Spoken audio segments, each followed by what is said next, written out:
Hello everyone, welcome back to my channel. मैं हूं भारती और आज आप लोगों के लिए लेकर आई हूं कहानी बंदिश इश्क का एपिसोड नंबर 14। तो चलिए ज़्यादा बातें ना करते हुए हम कहानी के अगले भाग की तरफ बढ़ते हैं। रेखा जी अन्वीक्षा को अपने साथ उनके कमरे में लेकर जाती हैं। अन्वीक्षा जब उस कमरे को देखती है तो उसके जहन में यादें ताज़े हो जाती हैं। उसने लगभग अपना आधा बचपन यहीं इसी कमरे में गुजारा था, पर जिन परिस्थितियों में वो आज यहाँ लौटी थी वे तो उसने कभी सपने में भी नहीं सोची होंगी। वो ये सब सोच ही रही थी कि तभी उसकी नज़र बेड के ठीक सामने वाली दीवार पर लगी तस्वीरों पर जाती है, जिसमें बीचों बीच रेखा जी और कृष्ण जी के साथ 6 साल की अन्वीक्षा खड़ी थी। ये देख उसके चेहरे पर अनायास ही मुस्कान आ गई। तभी रेखा जी अपने हाथों में उसके लिए पोशाक लेकर आती हैं। उनके पीछे ही लेडी सर्वेंट्स बड़े बड़े थालों में ज्वेलरी लेकर खड़ी थी। फिर रेखा जी अन्वीक्षा की तरफ देखते हुए बोलती हैं, लीजिए बेटा, ये पोशाक पहन कर आइए। तो अन्वीक्षा मुस्कुराते हुए उनके हाथों से वो पोशाक लेकर बाथरूम में चली जाती है। वहीं दूसरी तरफ मृगांका अपने कमरे में आकर गेट बंद कर लेती है और गेट से लगकर ज़मीन पर बैठ अपने पैरों को समेट अपना सिर नीचे कर लंबी लंबी सांसें भरने लगती है। उसके दिमाग में कुछ धुंधली यादें कैसेट की तरह चलने लगती हैं। एक लड़की जो कि बेड पर अधमरी सी पड़ी हुई थी, उसका पूरा शरीर खून से लथपथ था, जगह जगह घाव और सिगरेट से जलाए जाने के निशान थे, और वो हैवान अभी भी अपनी हैवानियत दिखाने से नहीं चूक रहा था कि तभी उसने एकदम से अपनी मुठ्ठियां भींच ली और उसकी चीखें पूरे कमरे में गूंज गई। उसने एक लंबी सांस ली और फिर सामने देखा, जहां शीशे में उसे अपना अक्ष दिखाई दे रहा था। उसने खुद को शीशे में देखते हुए कहा, मृगांका, तू ऐसे कमज़ोर नहीं पड़ सकती। जो होना था वो हो गया, पर अब सब कुछ तेरे हाथों में है। अब तू कुछ नहीं होने देगी, इस बार तू कुछ नहीं होने देगी। वो यही सोच रही थी कि तभी उसके दरवाजे पर किसी ने दस्तक दी। तो वो एकदम से उठी और उसने अपना हुलिया ठीक किया।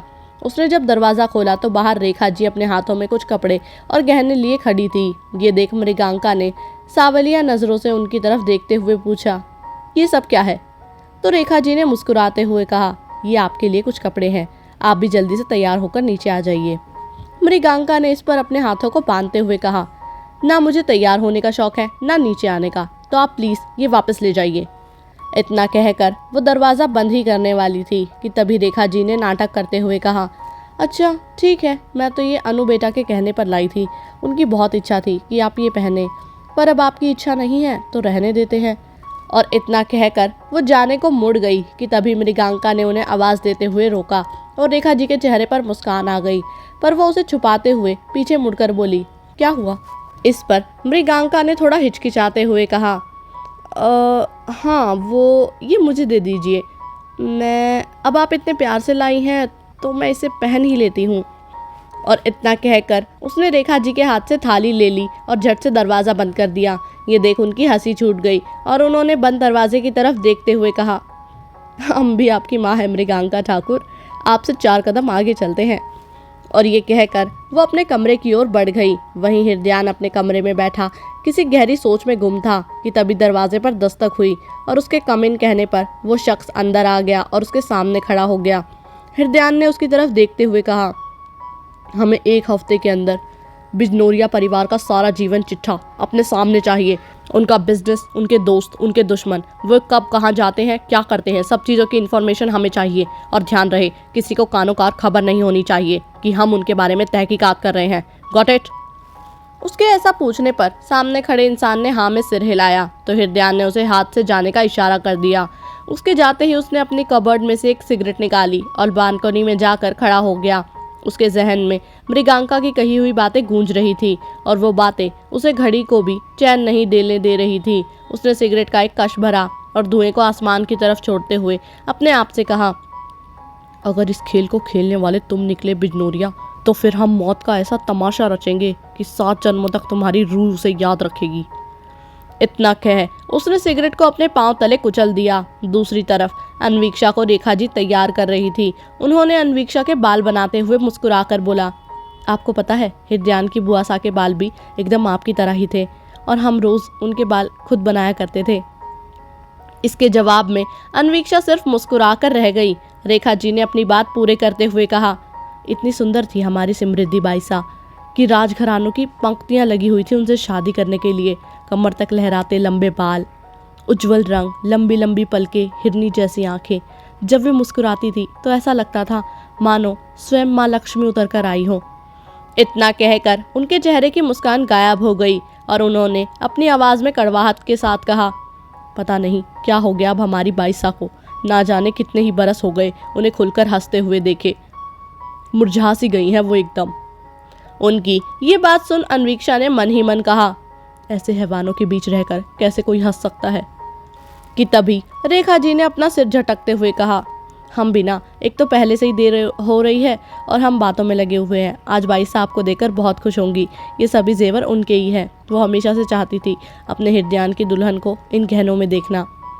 और इतना कहकर वो अन्वीक्षा को गहने पहनाने लगी। वहीं इस तरफ एक आदमी किसी औरत को बेल्ट से मार रहा था। वो औरत बार बार उसके पैर पकड़ उसे छोड़ देने की भीख मांग रही थी, पर उस आदमी के कानों पर एक जू तक नहीं रेंग रही थी।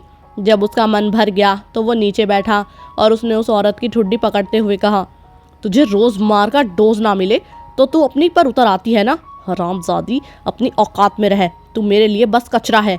वो तो तेरी कीमत ज़्यादा है इसलिए तुझे रखा है, वरना कब का उठाकर बाहर फेंक चुका होता।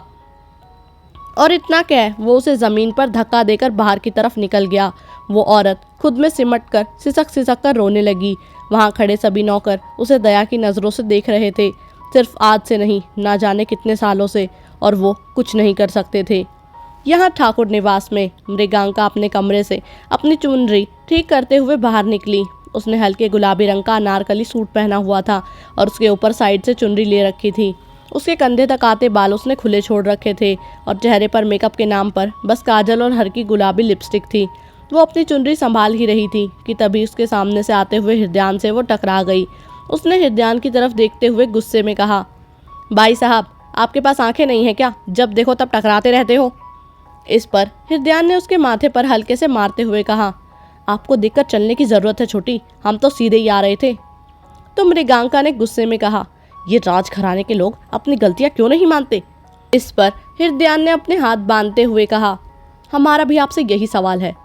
हृदयान के ऐसा कहने पर मृगांका ने गुस्से में कहा, अगर आप मेरे भाई नहीं होते तो अभी यहीं सीढ़ियों से धक्का दे देती। और इतना कह वो नीचे चली गई। हृदयान उसकी इस हरकत पर मुस्कुरा दिया और उसके पीछे पीछे नीचे आ गया।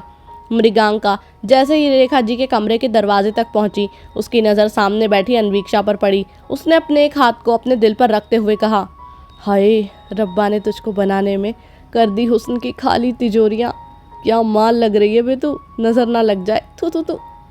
वहीं हृदयान जो कि उसके पीछे ही आ रहा था, जैसे ही उसने ये सुना उसका दिल तेजी से धड़कने लगा। उसने एक कदम आगे रखा और अब वो मृगांका के बगल में खड़ा था। उसके आते ही अन्वीक्षा की नज़र उस पर पड़ी। हृदयान उसके चेहरे में खो सा गया। हृदयान को अपनी तरफ ऐसे देखता पाकर अन्वीक्षा की धड़कनें भी ट्रेन की रफ्तार से दौड़ने लगी। आगे क्या होगा जानने के लिए सुनते रहिए कहानी बंदिश इश्क मेरे यानी भारती के साथ। उम्मीद करती हूँ कि आप लोग को ये एपिसोड जो है वो पसंद आया होगा। अगर आप लोग को ये एपिसोड पसंद आया तो वीडियो को लाइक करना, चैनल को सब्सक्राइब करना बिल्कुल भी ना भूलिएगा। बाकी जब तक नेक्स्ट एपिसोड आता है तब तक के लिए बाय एंड टेक केयर।